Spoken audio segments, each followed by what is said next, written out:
हर हर महादेव। दोस्तों, आप सुन रहे थे मेरे साथ मैं तेरी हीर भाग 4। मुरारी कुमार मिश्रा मुन्ना की बाइक लेकर अनु के लिए गजरा लेने बनारस की गलियों में निकल पड़े। सफेद रंग के कुर्ते पजामे में मुरारी आज भी किसी विधायक से कम नहीं लग रहा था। हाथ की अंगुली में सोने की अंगूठी चमक रही थी। ये वही अंगूठी थी जिसे शादी के समय अनु ने मुरारी को पहनाई थी। मुरारी और अनु के प्यार का अंदाजा इसी बात से लगाया जा सकता था कि शादी के इतने साल बाद भी मुरारी ने उस अंगूठी को संभाल कर रखा था। आंखों पर चश्मा लगाए गुनगुनाते हुए मुरारी चला जा रहा था कि तभी उसकी नजर सामने से गुजरती औरत पर पड़ी। अब देखो, आदमी कितना भी अच्छा हो, एक बार तो सामने से गुजर रही महिला को देख ही लेता है। यही हाल हमारे मुरारी भैया का हुआ। 35-40 साल वह औरत दिखने में बिल्कुल 25 साल की लड़की लग रही थी। काले रंग की चमचमाती साड़ी में उसकी पतली दूधिया कमर पर न जाने कितनों की नजर टिकी थी। घने बालों की बनी लंबी चोटी जिस पर परांदा लटका हुआ था, चलते हुए उसकी पतली कमर पर झूल रहा था। आंखों में गहरा काजल और आंखें इतनी गहरी कि समंदर भी उनके सामने क्या ही लगे।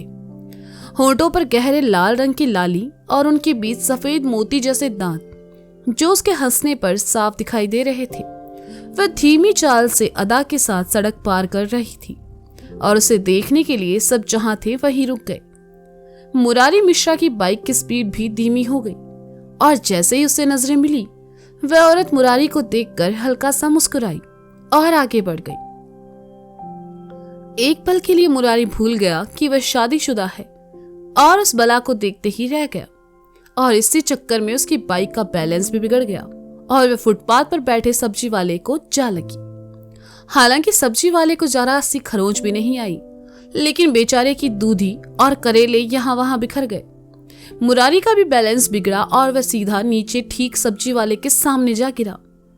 अब गिरे हैं तो बेइज्जती कैसे होने दे, इसलिए तुरंत खुद संभल कर बैठते हुए मुरारी ने कहा, का चचा, सड़क के बीचों बीच बैठकर सब्जी बेच रहे हैं, कोनो जगह ना मिली? अरे मुरारी भैया, हम तो सही बैठे हैं, आप ही अपनी फटपटिया के साथ यहाँ पधारे। वैसे ठो बात कहें, ये उम्र माँ जे बाइक वाइक ना चलानी चाहिए आपको, सब्जी वाले ने कहा। उम्र से का मतलब है वे तुमरा? हम का सटिया गए हैं जो ऐसी बातें कर रहे हो? अरे जे तो हमारा स्टाइल था बाइक से उतरने का। मुरारी ने उठकर कपड़े झाड़ते हुए कहा और जाने लगा। ऐसा स्टाइल तो पहली बार देखे हैं हम, जे गजब का स्टाइल है भैया, सब्जी वाले ने मुरारी की फिरकी लेते हुए कहा। अब मुरारी की कोई फिरकी ले भला, ऐसा कैसे हो सकता था? इसलिए वह पलटा और कहा, वैसे का बेचते हो तुम अपने ठेले पे?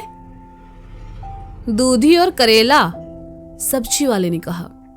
तभी जवान इतनी कड़वी है तुमरी, कुछ मिठा विठा बेचो तो भला हो तुमरा और खरीदने वालों का भी। चलते हैं, कहकर मुरारी ने अपनी बाइक को सीधा किया और वहां से चला गया।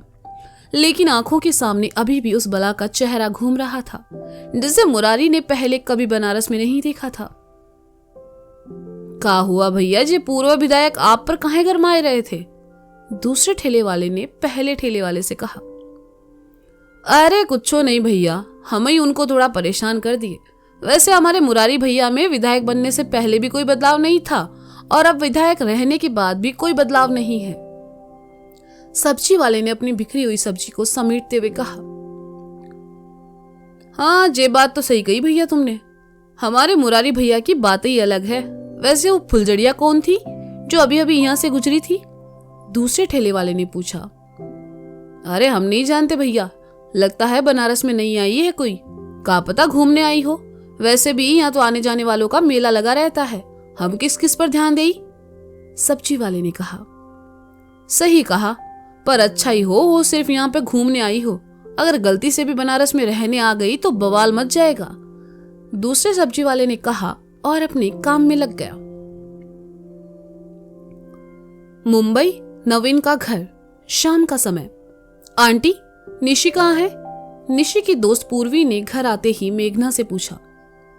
वो अपने कमरे में है, तुम चलकर बैठो, मैं तुम दोनों के लिए कॉफी लेकर आती हूँ, महिमा ने कहा। थैंक यू आंटी, आप प्लीज कॉफी के साथ कुछ खाने को भी भिजवा देंगी प्लीज? पूर्वी ने बड़े ही प्यार से रिक्वेस्ट करते हुए कहा। श्योर बेटा, उन्होंने पूर्वी के गाल को छूकर कहा। पूर्वी सीधा ऊपर निशी के कमरे में चली आई।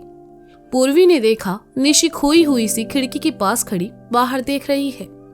पूर्वी दबे पांव निशी के पास आई और उसे डराते हुए कहा, वाह थप्पा। हाँ, तुम हो, तुमने तो मुझे डरा ही दिया।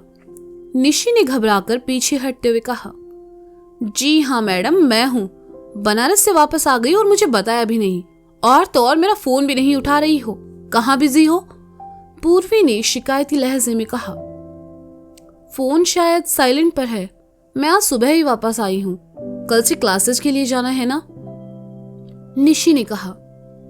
हाँ, वैसे कैसा लगा बनारस?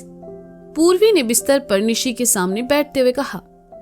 बनारस का नाम सुनते ही निशी की आंखों के सामने वंश का चेहरा आ गया और वह सोच में डूब गई।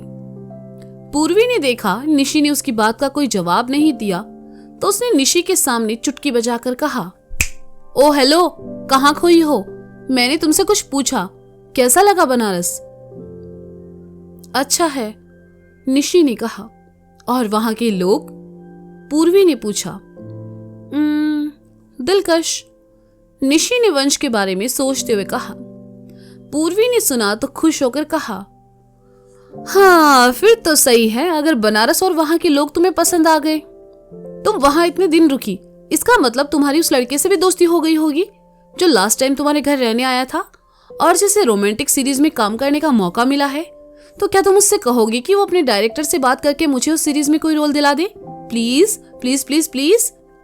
कहते हुए पूर्वी ने निशी के दोनों हाथों को थाम लिया और उससे रिक्वेस्ट करने लगी। निशी ने सुना तो उसके चेहरे पर गुस्से और चिढ़ के भाव उभर आए और उसने अपने हाथ छुड़ाकर उठते हुए कहा, हरगिज नहीं, मैं उस चिरकुट से रिक्वेस्ट बिल्कुल नहीं करूंगी। पूर्वी ने सुना तो उसे हैरानी हुई और उसने मायूसी से कहा, लेकिन क्यों? तुमने तो कहा था तुम मेरे लिए उससे बात करोगी। मैं बहुत बड़ी गधी थी जो ऐसा कहा। वो इंसान किसी से रिक्वेस्ट करने के लायक है ही नहीं। तुम्हें पता है वो कितना बदतमीज, अकड़ू और रूड है। और अजीब तो इतना कि पूछो मत। एक पल में किसी बात से खुश होगा और दूसरे पल में चिढ़ जाएगा। मैंने आज तक अपनी जिंदगी में उसके जैसा इंसान नहीं देखा। सच में वो बहुत बड़ा पागल है। गुस्से में आकर निशी ने वंश के बारे में जो मुंह में आया बोल दिया। क्या हो गया? तो बेचारे उस मासूम लड़के पर इतना गुस्सा क्यों हो रही है? पूर्वी ने कहा। मासूम? और वो एक नंबर का चिरकुट है। उसे खुद पता नहीं है उसे अपनी लाइफ में चाहिए क्या। वो एक कंफ्यूज लड़का है जिसे सिर्फ सोने और वीडियो गेम खेलने के अलावा कोई दूसरा काम नहीं आता। निशी ने पूर्वी के करीब आकर गुस्से से कहा। पर उसने किया क्या? इस बार पूर्वी भी उठकर खड़ी हो गई। वो लास्ट के 2 दिन मेरे साथ बहुत अच्छे से रहा, मुझसे झगड़ा भी नहीं किया, ना मुझे परेशान किया। और जब मैं मुंबई वापस आ रही थी तो वो एयरपोर्ट मुझे बाय बोलने भी नहीं आया। गुस्से में कहते कहते निशी एकदम से उदास हो गई। पूर्वी को समझते देर नहीं लगी कि वंश का नाम सुनते ही निशी को इतना गुस्सा क्यों आया। वह निशी के पास आई और कहा, ओह तो ये बात है, तो इसलिए गुस्सा हो रही है क्योंकि वो तुझे बाय बोलने नहीं आया। ऐसा कुछ नहीं है, ना आए वो मेरी बला से, मुझे फर्क नहीं पड़ता, निशी ने चिढ़ते हुए कहा। पूर्वी उसके चेहरे पर आते भावों को बहुत ध्यान से देख रही थी। पूर्वी ने उसको हक किया और कहा, अच्छा बाबा ठीक है, छोड़ो उसे और शांत हो जाओ। मैं यहाँ तुम्हारा गुस्सा देखने तो बिल्कुल भी नहीं आई हूँ। पूर्वी बेटा, कॉफी के साथ मैंने तुम दोनों के लिए ये कटलेट्स बनाए हैं, कुछ और चाहिए तो मुझे कह देना, मेघना ने अंदर आते हुए कहा। ओह थैंक यू आंटी, ये बहुत है, पूर्वी ने उनके हाथों से ट्रे लेकर कहा। मेघना दोनों सहेलियों को अकेला छोड़कर वापस नीचे चली गई। पूर्वी ट्रे टेबल की ओर लेकर आई और रखते हुए कहा, चलो आ जाओ, कॉफी पीते हैं और गर्मा गर्म कटलेट्स का मजा लेते हैं। निशी खुद नहीं समझ पा रही थी कि आखिर उसे वंश पर गुस्सा क्यों आ रहा था। गुस्सा करने के बाद अब उसे उतना ही बुरा भी लग रहा था। वह मायूस होकर पूर्वी के पास आई और उसके बगल में बैठते हुए कहा, आई एम सॉरी, मैंने कुछ ज्यादा ही रिएक्ट कर दिया। ये लो कॉफी पियो। आंटी ने बहुत अच्छी कॉफी बनाई है। एंड रिलैक्स, मेरे सामने तुम अपनी फ्रस्ट्रेशन नहीं निकालोगी तो किसके सामने निकालोगी? मैं थोड़ी और मेहनत कर लूंगी। तुम्हें उस लड़के से मेरी सिफारिश करने की जरूरत बिल्कुल नहीं है। पूर्वी ने कॉफी पीते हुए कहा। थैंक यू मुझे समझने के लिए, निशी ने कॉफी पीते हुए कहा। वैसे क्या हम दोनों मरीन ड्राइव चले? इससे तुम्हारा मूड भी ठीक हो जाएगा। पूर्वी ने कटलेट्स खाते हुए कहा। नहीं यार, मेरा मन नहीं है और मैं काफी थक गई हूँ। मुझे थोड़ा रेस्ट चाहिए और फिर कल से मेरे क्लासेज भी शुरू हो जाएंगे। निशी ने भी कटलेट उठाते हुए कहा और खाने लगी। ओह कोई बात नहीं, मुझे भी जाकर एक नए इंटरव्यू के लिए प्रैक्टिस करनी है। मैं चलती हूँ, अपना ख्याल रखना। पूर्वी ने अपनी कॉफी खत्म कर उठते हुए कहा। ठीक है, कल मिलते हैं, निशी ने कहा और पूर्वी को छोड़ने नीचे तक चली आई। पूर्वी के जाने के बाद निशी दरवाजा बंद करके अंदर आई तो मेघना ने कहा, निशी बेटा जरा यहाँ आना। हाँ मम्मा, क्या हुआ? निशी ने किचन में आकर पूछा। बेटा सिंक में रखे वो बर्तन धो दोगी प्लीज? मुझे किसी अर्जेंट काम से नीलू आंटी के साथ हॉस्पिटल जाना है। उनकी तबीयत बहुत खराब है और साथ जाने वाला कोई नहीं है। मेघना ने जल्दी जल्दी अपने हाथों को धोकर पोंछते हुए कहा। ठीक है, मैं कर दूंगी, ध्यान से जाना और अपना ख्याल रखना, निशी ने सिंक की तरफ आते हुए कहा। ठीक है, कहकर मेघना वहां से चली गई। निशी एक एक करके बर्तन धोने लगी। पतीले पर स्क्रब घिसते हुए निशी को वंश की याद आ गई और उसके हाथ धीमे पड़ गए। वह खुद में ही बड़बड़ाने लगी। कितना अजीब लड़का है, वहां मेरे पीछे पीछे घूम रहा था और जब मैं वापस आई तब मुझे एयरपोर्ट तक छोड़ने नहीं आया। उसने मुझे बाय तक नहीं बोला। वो सच में कितना रूड है। वंश के ख्यालों में खोई निशी ने सारे बर्तन धो दिए और हाथ पहुंचकर ऊपर अपने कमरे में चली आई। बिस्तर पर पड़ा निशी का फोन एकदम से बजा। सहसा ही उसके मन में फिर से वंश का ख्याल आया। फोन वंश का है सोचकर निशी जल्दी से बिस्तर की तरफ भागी, लेकिन बेचारी की बुरी किस्मत कारपेट में उलझकर गिर पड़ी और सर हल्का सा फर्श से जा टकराया। निशी ने अपना फोन उठाया और देखा वो एक स्पैम कॉल था। मायूस होकर निशी ने फोन वापस बिस्तर पर फेंक दिया और पेट के बल बिस्तर पर आ गिरी। उसने अपने दोनों हाथों को बांधकर तकिए पर रखा और अपना चेहरा उस पर टिका दिया। उसने एक नजर फोन को देखा और कहा, शायद वो मुझे भूल गया है। यहाँ आने के बाद उसने एक बार मुझे फोन तक नहीं किया। वो कितना सेल्फिश है। मैं उससे कभी बात नहीं करूंगी, कभी नहीं।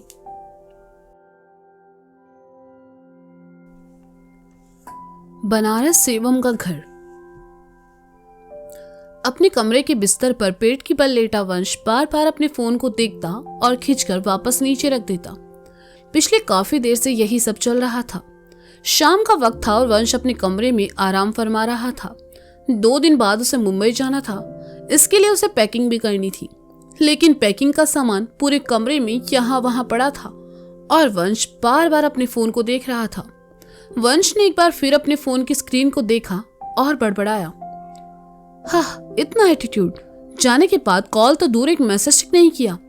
यहाँ तो कितना प्यार दिखा रही थी, परवाह कर रही थी, और मुंबई जाते ही रंग बदल गए मैडम के। दिखा एटीट्यूड मेरी बला से। उसे लग रहा होगा मैं उसे मिस करूंगा।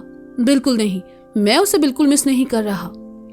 कहकर वंश कुछ देर खामोश हो गया और फिर एकदम से कहने लगा, लेकिन उसे कम से कम एक मैसेज तो कर देना चाहिए था ना कि वह सही सलामत अपने घर पहुंच चुकी है।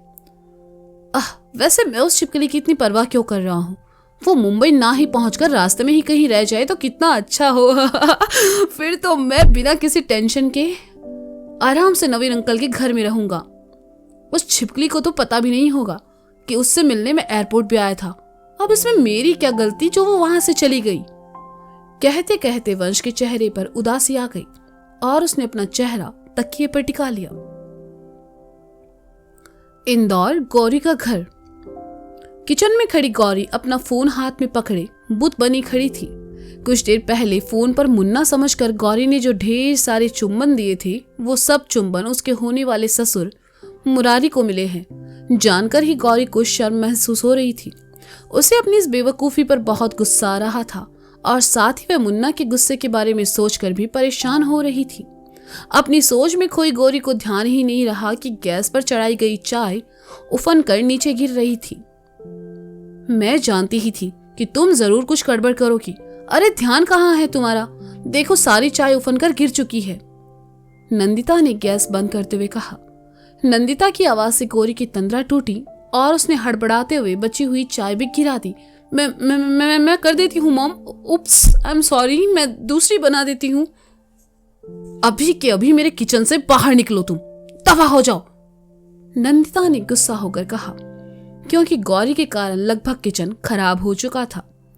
गौरी खिसियाती हुई सी किचन से बाहर चली आई। अंबिका और अधिराज जी के कानों में अब तक नंदिता की आवाज पड़ चुकी थी, इसलिए उन्होंने एक दूसरे की तरफ देखा और फिर गौरी को देखने लगे। उन दोनों को अपनी ओर दिखता पाकर गौरी ने झेंपते हुए कहा, वो मम्मा आप लोगों के लिए चाय लेकर आ रही है। काशी कहीं दिखाई नहीं दे रही, मैं उसे बुला कर लाती हूँ। जल्दी जल्दी में वहां से जाते हुए गौरी सोफे से टकराई। ये देखकर अंबिका ने धीरे से अधिराज जी से कहा, महादेव हमारे मुन्ना की रक्षा करे। कैसी बातें कर रही हो अंबिका? गौरी में अभी थोड़ा बचपना है, देखना शादी के बाद वो भी अनु की तरह समझदार और गंभीर हो जाएगी। अधिराज जी ने कहा, उसके लिए लड़का छोटे दामाजी जैसा होना चाहिए, लेकिन हमारा मुन्ना वो तो बहुत सीधा है। अंबिका ने कहा, तो फिर गौरी मुन्ना को चंचल बना देगी। कहकर अधिराज जी खुद ही अपनी बात पर हंसने लगे। माफ करना, वो थोड़ी देर लगी, आप लोग चाय लीजिए, नंदिता ने आकर ट्रे टेबल पर रखते हुए कहा। अधिराज जी और अंबिका ने अपनी बातों को विराम दिया और नंदिता के साथ मिलकर चाय पीने लगे। काशी के सामने आकर गौरी ने अपने नाखून चबाते हुए मासूमियत से कहा, तुमने फिर कोई गड़बड़ की क्या? काशी ने एकदम से पूछा। वह गौरी की शक्ल देखकर ही समझ गई थी कि जरूर कुछ गड़बड़ हुई है। तुम्हें क्या लगता है मैं हमेशा गड़बड़ ही करती रहती हूँ? गौरी ने नाराज होते हुए कहा। नहीं, मतलब तुम्हारी शक्ल पर ऐसे 12 बजे होते हैं जब तुम कोई गड़बड़ करती हो। अब बताओ क्या हुआ? काशी ने पूछा। वो दरअसल बात ये है कि वो मैं तुम्हें कैसे बताऊं? गौरी ने बात को थोड़ा उलझाते हुए कहा। अब बोलो भी, ऐसा क्या किया तुमने? काशी ने पूछा। वो मुझे तुम्हारे भाई की बहुत याद आ रही थी और मैंने उसे कॉल करके 15-20 किस दे दिए, लेकिन वो किस मान को नहीं मिले, गौरी ने कहा और अपना निचला होठ दांतों तले दबा लिया। मुन्ना भैया को नहीं मिले मतलब? काशी को समझ नहीं आया तो उसने पूछा। फोन मान के पापा ने उठाया था, कहते हुए गौरी अपने नाखून फिर चबाने लगी। काशी ने सुना तो हैरानी से गौरी को देखने लगी और फिर एकदम से कहा, और तुम इसे गड़बड़ बता रही हो? ये गड़बड़ नहीं है गौरी शर्मा, ये तो कांड है, कांड। अब मुन्ना भैया से तुम्हें महादेव ही बचाए। गौरी ने रोनी सी सूरत बनाई और कहा, हर हर महादेव, हर हर महादेव, काशी ने कहा और हंसते हुए वहां से चली गई। तो दोस्तों ये था मैं तेरी हीर भाग 4। इसका अगला भाग आप जल्द ही सुनेंगे मेरे साथ। तब तक के लिए शुक्रिया, बाय बाय, अपना ख्याल रखें और हाँ, सुनते रहें मैं तेरी हीर मेरे साथ। कुछ दिनों से जो पार्ट्स नहीं आए थे उनके पीछे रीज़न ये था कि मेरी तबीयत बहुत ज़्यादा ख़राब थी और अभी भी ख़राब ही चल रही है और इसे ठीक होने में शायद थोड़ा वक्त लगे। फिर भी मैं कोशिश करूँगी कि मैं टाइम पर आपको कहानी के पार्ट्स अवेलेबल करवाऊँ। तो इतना सारा प्यार और समय देने के लिए आप सभी का बहुत बहुत शुक्रिया। अगर आपको कहानी पसंद आ रही है तो आप मुझे कमेंट सेक्शन में ज़रूर बताएं। मिलते हैं जल्द ही, तब तक के लिए बाय बाय।